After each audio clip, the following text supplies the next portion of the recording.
Hey guys, what's up? It's me, MTG Skill, and welcome to your video for today. Now today's video is going to be something a little bit special and something I'm really happy to be doing. I'm going to be explaining how to use Cockatrice, or Cockatrice, it depends on how you want to pronounce it, I guess. I'm going to go with Cockatrice because that's how I've been saying it pretty much all my life. But I'm going to be explaining how to use Cockatrice. I'm going to be explaining the basics because I couldn't count how many times while I'm playing throughout the servers I'm finding someone that doesn't really know how to, use all the controls. They don't know how to do the simple stuff. And it can get really frustrating because most people, because I remember when I first started, they would just leave. They'd be like, really? Noob? Stupid? They just start getting vicious for no reason. And then they just leave. And that's no fun. And I would have to get lucky and find someone that would kind of help me. And that would have been like, 2 years ago. And I'm really good at I would say I'm more of an expert at this now since I use it so much. But okay, so we're gonna get started. So if you have downloaded Cockatrice, it's pretty easily. I'll probably put a link in the description and whatnot. You pull it up. This is the opening screen. You have all of your cards right here. You type in card name and whatnot right here. And if you want to build a deck, this is what you do. You go to, well, I guess you could just start off with this. Like say, okay, so I want to build mono black. You type in swamp. If you want to start with your mana, you just add a card to main deck, and you just keep clicking up to get to, whatever you want as you're starting. Like 22, that's a decent start. Say Desecration Demon. You just type the card in. You can only have 4 of one card, so you add 4. That's as basic as that. You build your deck like that, and so.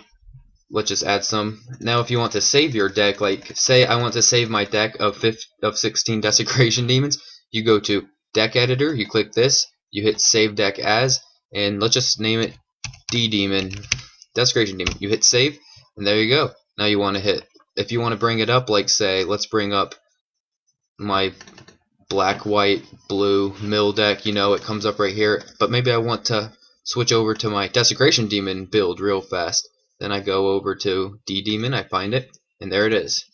And so obviously you can't have 16 of Desecration Demon as much as you may want it, but so that's the basics of building a deck, loading and saving a deck.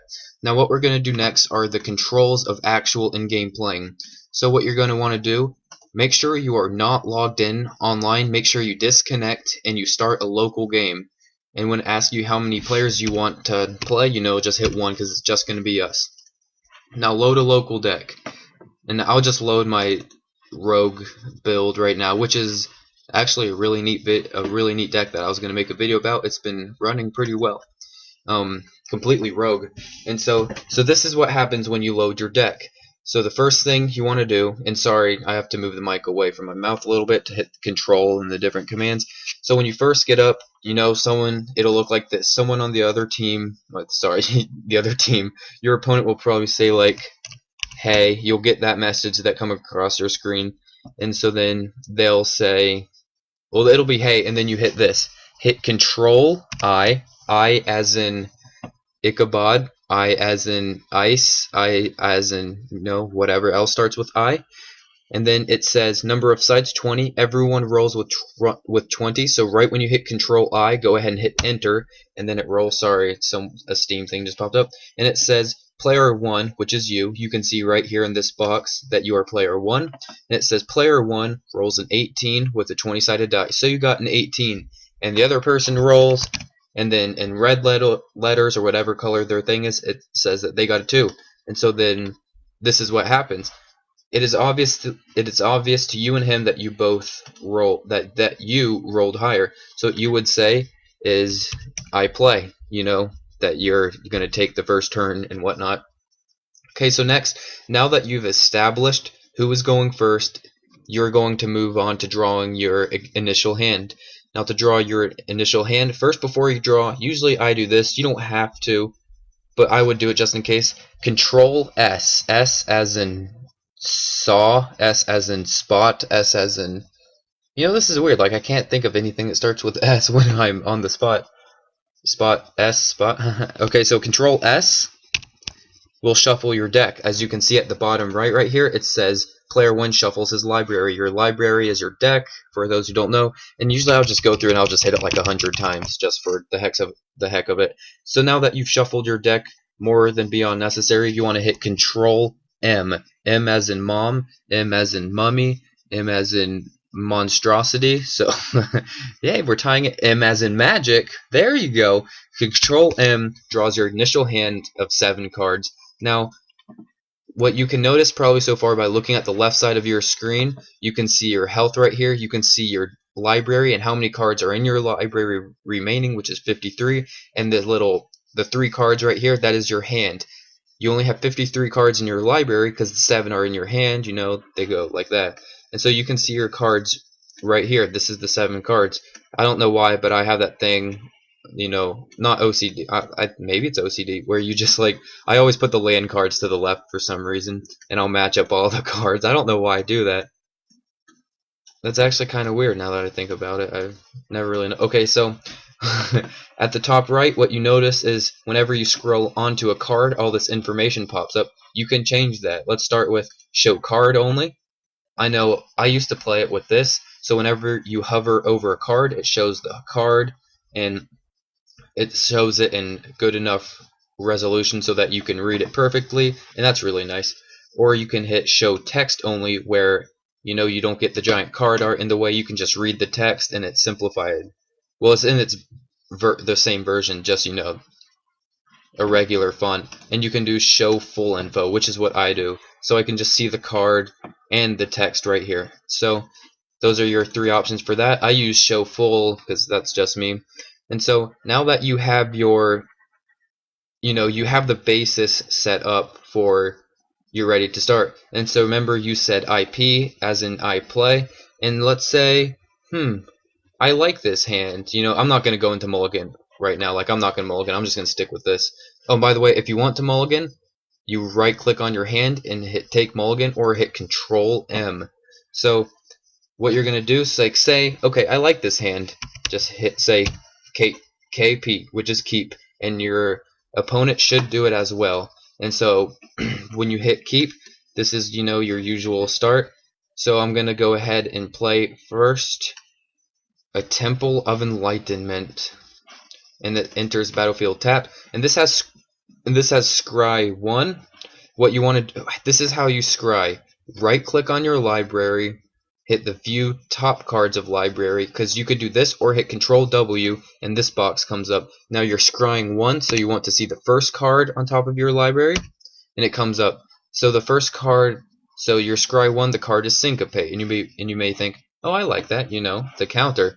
And so you're gonna hit this X if you like it. If you want to move it to the bottom of your library, right click on the card, hover over move to, and then bottom of library. We'll just do that for the sake of it. And so that would have been, you know, your main phase and whatnot. You're not attacking or anything. So then what you're not gonna hit pass turn, you're gonna hit end. And this is declaring, okay, you know, I'm done with my turn. If you want to cast any instance, I mean, they can't obviously now because you went first and whatnot, but you always hit end. Never hit pass. It's never courteous to do that. Just hit end, and then they will hit pass, and it'll be their turn, and you watch. So now it's your turn again. Now you see that they moved it to the end symbol, and it's ready for your turn. So you hit switch. You untap your permanent. And once you go there, you know, you don't really have to click through every single thing. Like, if you're not really doing anything during your upkeep, you can just go to untap the draw. Now draw, do this kind of carefully, because sometimes I accidentally overdraw. Only if you're going, like, you have to click draw to highlight, and then you have to double click it. Like, you have to basically click twice to draw, click once to highlight the draw phase, and then click again to draw, or hit Control D. And so we drew. Did we just draw another? Yeah, we drew a Syncopate after I moved one to the bottom of the library, so that's cool. And so now I would play a Hollowed Fountain. I would maybe take 2, and I'd maybe pull this shenanigans where I Tomb Scour for 10. I play 2, because I would just be like that, you know, screw Syncopate. We're not going to save for him or my Disperse. But that's how you do that. And if I didn't say how to tap yet, it's you double tap the card to tap. Okay, and so you move throughout the phases and stuff. So I'm going to go ahead and just put Ashiok out here to explain how the Planeswalkers work. So, you know, Ashiok starts with 3 loyalty, and then it enters the battlefield. Most likely you're gonna, well, you're basically gonna have to +2. So you're just gonna head right click and whoops. You click on the card, then right click, set counters. You can choose your color, red, yellow, or green. You hit set counters. 3 + 2 is 5. You type in number 5, and there you go. You have your counters, so you have your Ashiok. And okay, I'm gonna do this for Elspeth because Elspeth creates the 3 soldier or the 3 whatever tokens there, the 1 ones. This is how you do it. Right click anywhere in the blue, hit create token, and then you can just leave it named token, and then you go to power toughness, type in 1/1, hit enter. That creates a token. And so you have to create 3, and you don't want to do all of that again. Just click on it and hit Control J twice. That creates, the 2 other tokens. So now you have your 3 Elspeth tokens. And I'm pretty sure I have 1 Elspeth in here. So that's how you create tokens. Oh, and this took me a while to figure out. You can mass highlight cards like this. Like if you just highlight an area and tap, they all untap.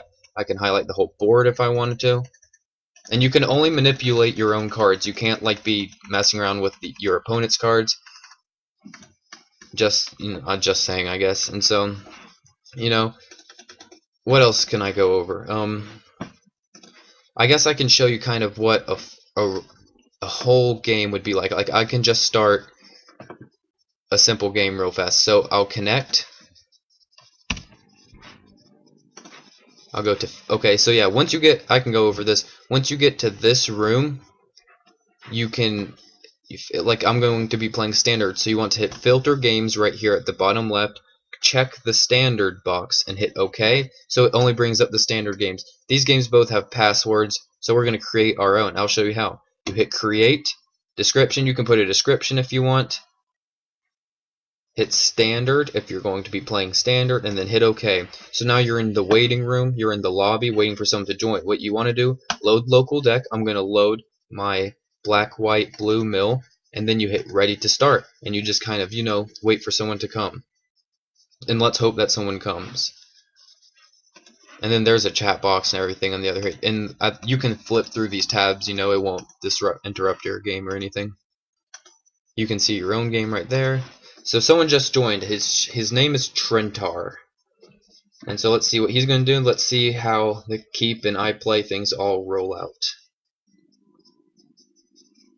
So he just loaded a deck and everything. So remember, you're going to start with Control I. So I rolled a 12 out of 20. And let's see what he rolls. He rolls a 14. So I'm going ahead and hit pass, so it's on his turn. So now I'm going to shuffle. Control S, S, S, S, S, S, S, S, S, S, S, S. That should be a good shuffle. And Control M to draw my initial hand.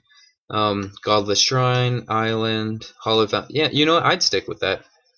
I don't really like the Traumatized being there so early, but he says, keep, I play. I reply, keep, because I'm fine with my hand.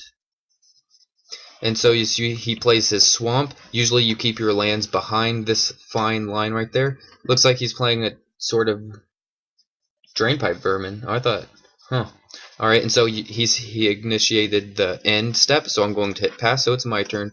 You draw, and then hit main again. And so this is, how you start. We'll go ahead and play Hollowed Fountain. That plays tapped. Hit end. You just kind of go back and forth and throw out the cards, and if you really need to ask someone for help, don't be afraid to. You can even, I've seen people that have, another Drainpipe Vermin, that go into chat and say, hey, can someone teach me games? And you set up a game just so that you can help, so that someone can help you. So now we have this, I'm not going to play anymore. I'm just going to X out. I never X out on people like that. I'm just doing that so I can, end the video kind of. I'm just going to disconnect and whatnot. And so, yeah, those are the basics of Cockatrice. If you need any help, needing anything explained in Cockatrice, because this is really annoying, honestly. I wish it came with some sort of beginner's guide or something, like a program embedded so that, it'll point to things that you click on for everything for the newer players to this program. Now, this seems like, this is almost like talking to me, like it's a normal thing that I do every day. But yeah, I hope you guys took something from it. Again, if you have any questions, just ask me and I'll answer. So yeah, have an awesome day, guys. See ya.